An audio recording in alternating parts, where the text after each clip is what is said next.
টি-20 ক্রিকেটে বাংলাদেশ রেজাল্ট পাচ্ছে।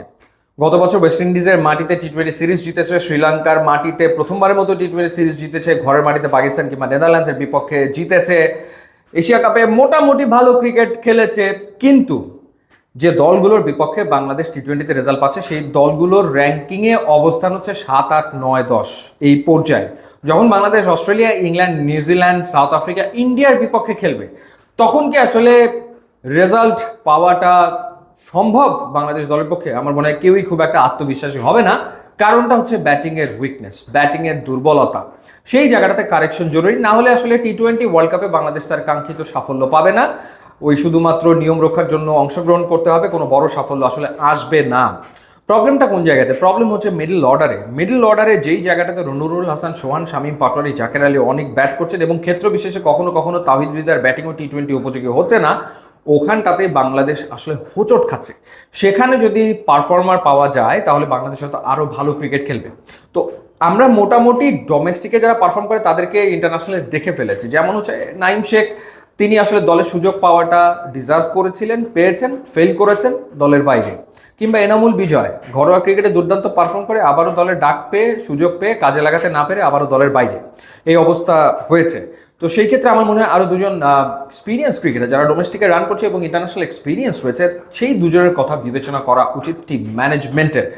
কারণ মিডল অর্ডারে না শামীম পাটোয়ারি প্রপার ব্যাটিং করেন, না নুরুল হাসান সোহান প্রপার ব্যাটিংটা করছেন, এবং তারা মূলত স্লগই করেন বেশি। প্রপার মিডল অর্ডার ব্যাটিংটা আসলে হচ্ছে না। মিডল অর্ডারে এমন ব্যাটসম্যান দরকার যার ডিফেন্সও আছে এবং যে অ্যাটাকও করতে পারে প্রয়োজন পড়লে। সেই ক্ষেত্রে আমার মনে হয় ওই জায়গাতে সাব্বির রহমান এবং আফিফ হোসেন ধ্রুবকে আর একবার বিবেচনা করা উচিত টি-20 বিশ্বকাপকে মাথায় রেখে। তাহলে ব্যাটিং অর্ডারটা কীরকম হতে পারে? ব্যাটিং অর্ডারে ওপেনিংয়ে তানজিদ তামিম, পারভেজ হোসেন ইমন একটা সময় খেলেছেন, সাইফ এসে মোটামুটি জায়গাটাতে পোক্ত হয়ে গেছেন। তো সেই ক্ষেত্রে সৌম্য সরকারকে আমরা ওয়েস্ট ইন্ডিজের বিপক্ষে দুটো ওয়ানডেতে ভালো খেলতে দেখেছি। হোয়াইট বল ক্রিকেটে সৌম্য ডেফিনেটলি ভালো চয়েস, খারাপ না, এবং সৌম্যর যে এক্সপিরিয়েন্স ডেলিভার করার সময় হয়েছে বলে মনে হচ্ছে। তো আমার মনে হয় যে সেই ক্ষেত্রে ব্যাটিং অর্ডারটা যদি এরকম হয়, তানজিদ তামিম দলে থাকলো, বাট আমি ওপেনিংয়ে প্রিফার করবো সাইফ এবং সৌম্য সরকারকে। সাইফ হাসান, সৌম্য সরকার ওপেনিংয়ে, নাম্বার 3-তে লিটন কুমার দাস, নাম্বার 4-এ তাওহিদ হৃদয় থাকলো, নাম্বার 5-এ সাব্বির রহমান, নাম্বার 6-এ আফিফ হোসেন ধ্রুব, নাম্বার 7-এ রিশাদ হোসেন, নাম্বার 8-এ নাসুম খেললে নাসুম, অথবা যদি শেখ মাহাদি খেলে শেখ মাহাদি, এরপরে তানজিম সাকিব, তারপর মুস্তাফিজ, তারপর তাসকিন।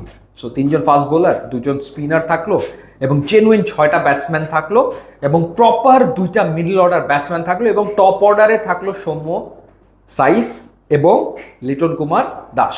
এরপরে তাওহিদ হৃদয় থাকলো। তারপরে মিডল অর্ডারটাকে ব্যালেন্স করার জন্য সাব্বির রহমান এবং আফিফ হোসেন ধ্রুব যদি থাকে, সেই ক্ষেত্রে আমার মনে হয় যে টিমটা ব্যালেন্সড হয়। এবং আমরা এই টিমটাকে যদি সুযোগ দিয়ে দেখি নেক্সট কতগুলো ম্যাচে, একটা ভালো রেজাল্ট আমরা আশা করতে পারি।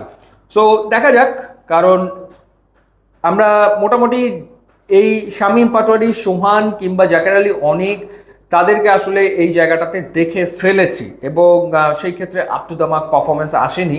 সেই কারণে কিন্তু টি-20 এশিয়া কাপে বাংলাদেশ তার কাঙ্ক্ষিত সাফল্য পায়নি, অর্থাৎ ফাইনালে খেলা হয়নি। সো টি-20 ওয়ার্ল্ড কাপে গিয়ে তো আরও বড় চ্যালেঞ্জের মুখোমুখি হতে হবে। তো মুখোমুখি হতে গেলে দলটাও সেরকম হতে হবে। এটা আমার একেবারে ব্যক্তিগত ভাবনা, আপনার ভাবনাও ডেফিনেটলি জানাবেন। আর ইউটিউব, ইনস্টাগ্রাম লিঙ্ক দেওয়া আছে, যোগ দিলে খুবই খুশি হবো। And thanks for watching.